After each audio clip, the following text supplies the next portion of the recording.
There. Is that better? Okay. So, okay, again, I'm obviously not Dr. Ben. I'm Dr. Jenny, and like I was saying, I'm super happy and thankful to be part of such a great team at F8. We have a lot of great doctors. I'm number 6 now, and we have a great team of metabolic coordinators and new patient coordinators that all are trying to take really good care of you. Today, I wanted to jump on and talk a little bit about intermittent fasting. So in case you know, have been living under a rock or something, you've heard of intermittent fasting, and what you have heard is probably something to the effect of it is the holy grail, fill in the blank. It's the bomb for losing weight, for doing blood sugar control, for helping you with endless energy, for cutting inflammation, all those things. So but then you also have heard in the past things like breakfast is the most important part of the day, or meal of the day, or you need to be eating small frequent meals throughout the day to help balance your blood sugar and make you feel the best. So then you're wrestling in your mind like, well, which one is it? Do I eat small frequent meals throughout the day, or do I start with intermittent fasting, which is essentially not eating? And I promise that if you're watching this, you have either had this thought or you know someone that has. Well, my brother lost like 40 pounds doing intermittent fasting, but I tried it and I actually felt terrible and gained 2 pounds. So what's the story here? What's the right answer? So really, to answer that question, one of the things that the big overarching thing is that one thing doesn't work perfectly for everybody. In other words, we don't have at F8, we don't have a magic secret sauce or silver bullet where we put you on this special diet and you lose 50 pounds and cut all your inflammation and feel better. What we do is we treat every person like the individual that they are. And so that means that intermittent fasting, while it might have worked for your husband or your sister or your brother or your uncle or your next door neighbor, it might not work for you. And so by looking at you as a whole person and getting you dialed in on the information you need, that's when we are able to really get results and help you figure out what works for you. So back to the question of intermittent fasting. I'm going to start with the story because I think this will give some color to what I'm about to say. So I was working with a client who came to see me. She was a beautiful and vibrant woman in her early 60s, 62 years old. And she had just retired. She was so excited. You know, her and her husband, they wanted to travel. She has some grandkids. She wants to spend some time and be this awesome, fun grandma, right? So but she's tired. She's depressed. She has never been a depressed or anxious person in her whole life, but all of a sudden she's depressed and randomly anxious. She has put on about 50 pounds in the last year. So when you hear that in your head, you probably form this opinion of her as, oh, well, she just needs to start working out. She needs to change what she's doing with her diet. She needs to maybe cut some carbs, eat better, do all the things. And you know what's funny is she went to her primary care doctor and they ran some labs, and her hemoglobin A1C was creeping up. They actually didn't even run that on the initial set of labs. They started with a fasting glucose. It was a little higher than what you would think it should be, somewhere in the 110, 1 teens. And so they said, okay, well, let's look at your A1C, which is an average of the last 3 months of your blood sugar. And lo and behold, it was getting high. And so she thought, well, what is wrong? And so her doctor gave her this advice. You need to start working out and you need to start eating better. Well, okay, here's what she was doing. She is working out CrossFit almost every day. So that's like one of the greatest forms of exercise you can do. And then the other thing she was doing is she wasn't eating any breads, no processed or refined carbs or foods of any sort for that matter. And she was also eating really clean sources of protein like salmon, wild caught salmon, grass-fed beef, organic chicken, all these things like that. And really the only carbs she was consuming were green, non-starchy vegetables. So big salads and kales and Brussels sprouts and broccoli and all this stuff. And why'd she gain 50 pounds in the last year? So what had happened is when she was working out with CrossFit, she started feeling really good. And she was introduced to the paleo way of eating, which is, most people would say that's a really clean and healthy way to eat. So she started eating like that. She felt really good. And then she started hearing about intermittent fasting. So she started incorporating that. So 12, maybe 15, 16 hours a day, she was fasting, and she felt really good and she lost some weight. So she started there. And then she had the thought, ooh, I want to lose some more weight. If I cut my carbs even more and go more keto than paleo, just really cut out all the fruits and all the sugars and all that stuff. And then what if I also only eat one meal a day? So she came to me, and her doctor had said, you need to eat better and exercise. She's already eating only one time a day, and it's super clean. She's working out almost every day, CrossFit style. And she's feeling like trash. And one of the things she was really concerned about too is hormonal health. She felt like her hormones were, even though she's on the other side of menopause, she said, like, I'm kind of getting hot at night again. And these weird things that you would think are hormonal. So anyway, it didn't add up. You would think someone like that, how is their blood sugar high when she's not eating any sugar? She's not even eating any carbs. Well, so what we started with is a really comprehensive set of labs. And so we reran her glucose and her A1C and even some insulin and things like that. And we looked, and lo and behold, when I tested it, her A1C was 5.8, which means that her average blood sugar was about 120. Well, an ideal A1C, just to give you an idea, is somewhere around 5.2. So she was way up there. Once you get close to 6 and above, you are right there on the doorstep of diabetes. It's not going to be long till you develop diabetes. And we associate that with people that aren't taking care of themselves. They're eating food they shouldn't be eating, full of carbs and junk. But what about someone who's not eating any sugar? Well, the thing with that is that eating sugar isn't the only way that your body raises blood sugar. Your liver can do it in response to the adrenal or stress handling system saying, hey, whoa, I need some more sugar. I'm too low. And I don't like to live there. So that's dangerous for me. So I'm just going to go ahead and have the liver start kicking out sugar. So let's give you a little background too, so you can know what was happening here. In her case, she had just lost a parent that she was taking care of. And this was years of her being a caregiver, and it was super stressful. That was a super stressful period in her life. And then also, she's on the other side of menopause.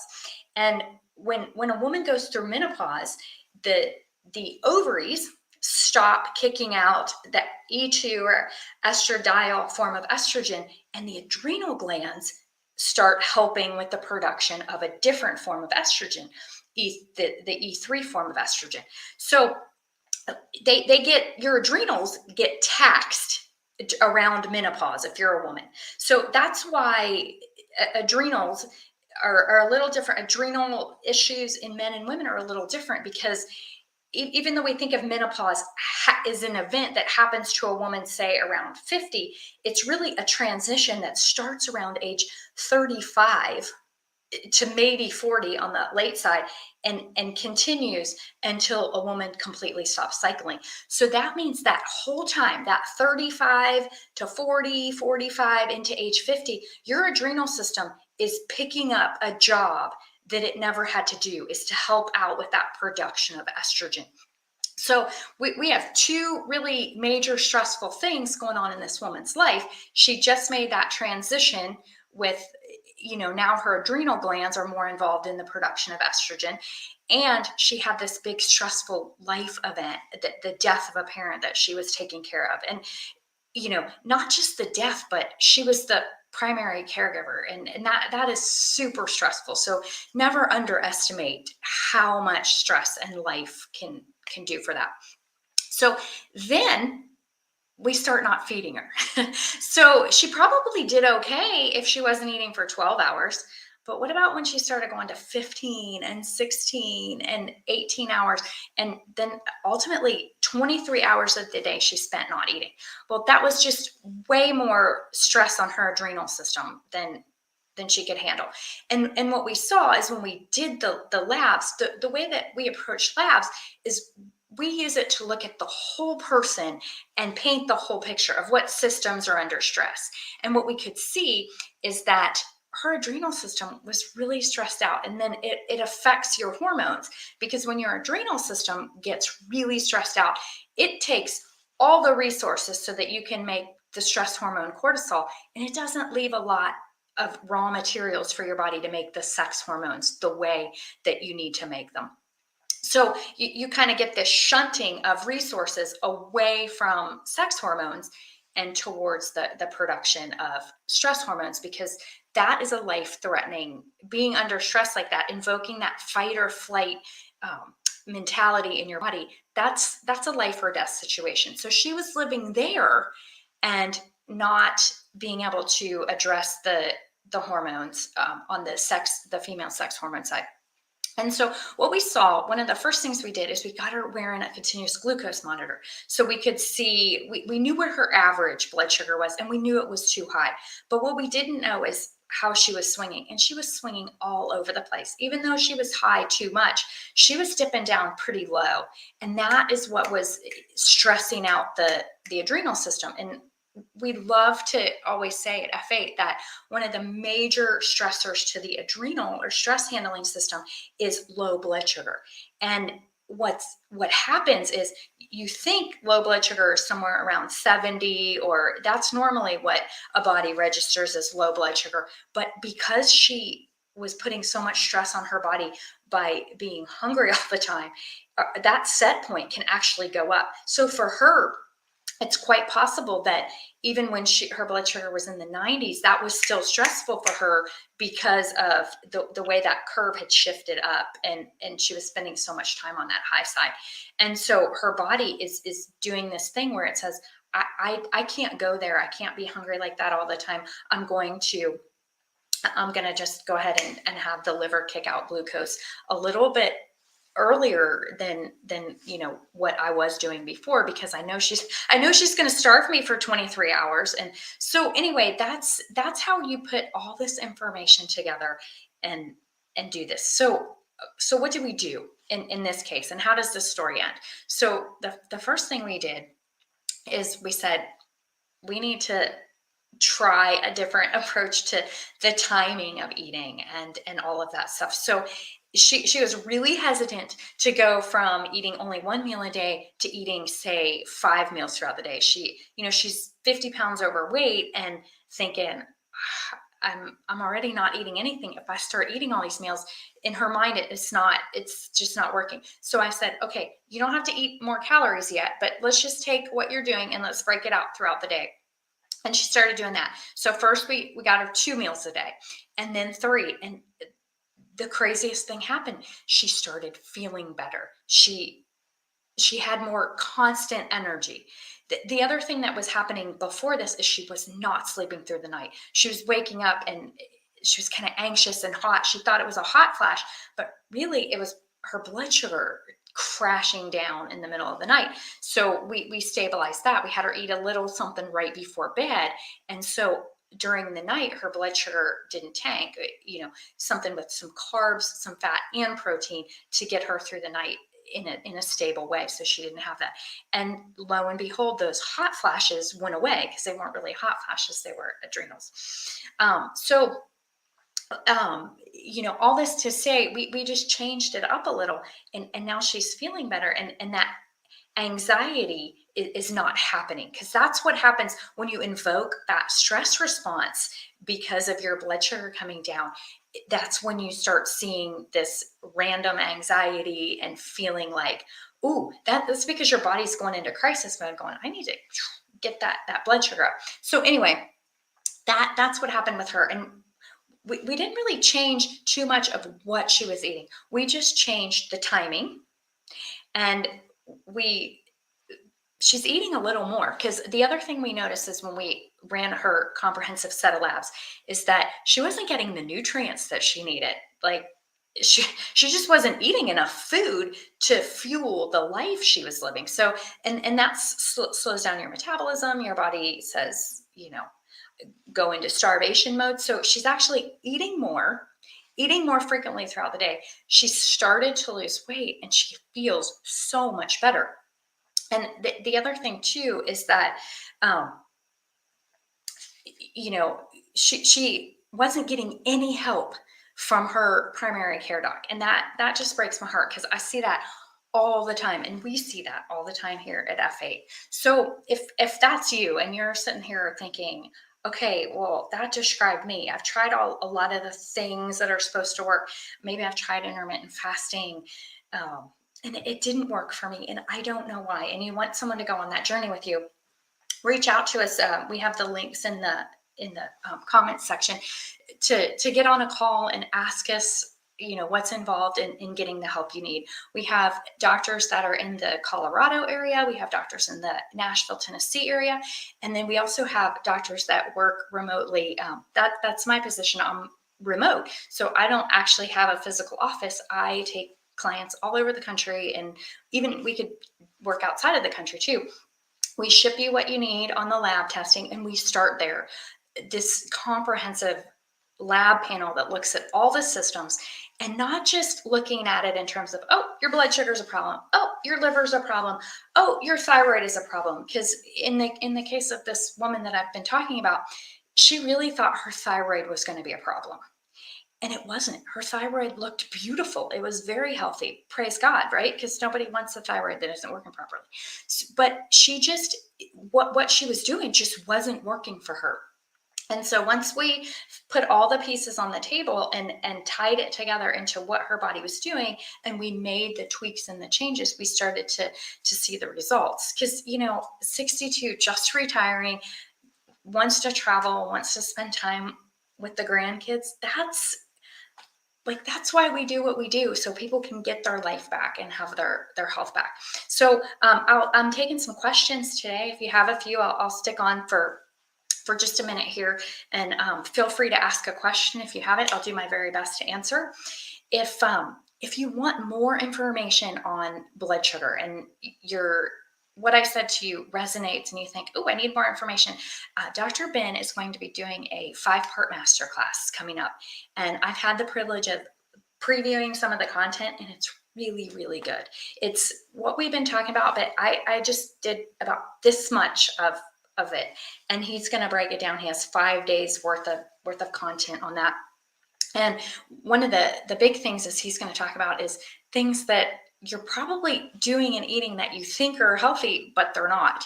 And that kind of falls into the same category as what I'm talking today about intermittent fasting, and how, is that good for me? Should I be doing it? Well, the thing is, for some people it works great, and for other people it doesn't work great. Personally, I've had a lot of trouble with intermittent fasting, and it's done me more harm than good. Okay, so I've got a few questions. How do I get one of the continuous blood glucose monitors that Dr. Ben always talks about? So that is part of the first thing we do when we work with someone is a complete evaluation of all the blood work. And then from there, we put a plan together. And part of the plan includes getting some information on blood sugar monitoring. For most people, 3 months of that is enough. Some people need more than that. So we customize it, but it's usually right around 3 months of really nerding out on your blood glucose, looking at it with some metabolic coordinators and the doctors, so that you know what you're looking at. Because that's the other piece of it. You can put on this blood sugar monitor and look at it and go, well, what does that mean? What do I need to do? So it's really important to not only get the glucose monitor, but get the support and the coaching that comes with it, so you can turn that information into something that gets you results. So I hope that answers your question. And Mary, thanks for chiming in. Needing more info, there is a link to what's called a discovery call, and that is a great way to connect with one of our new patient coordinators to ask any questions you might have on, like, hey, how do I get the lab kit? How do I get started on this? and we'll walk you through that process. One of our new patient coordinators will, and answer any questions you have so that you can get the information you have. So I hope that answers your question, Mary. Anybody else have any more questions? If not, I will jump off for the day, but I sure have enjoyed filling in for Dr. Ben. Sorry about the technical difficulties at the beginning. Yeah, like I said, I'm a much better doctor than I am tech wizard. So thankfully that's my day job. But I do love getting on here and answering questions and just talking about success stories, because those are real people. The story isn't just a story. It's about someone who needed help, wasn't getting it, was super frustrated, and is now having a much better experience with their health and their life. So that's what it's all about. So okay, well, thanks for tuning in, and y'all have a very great day.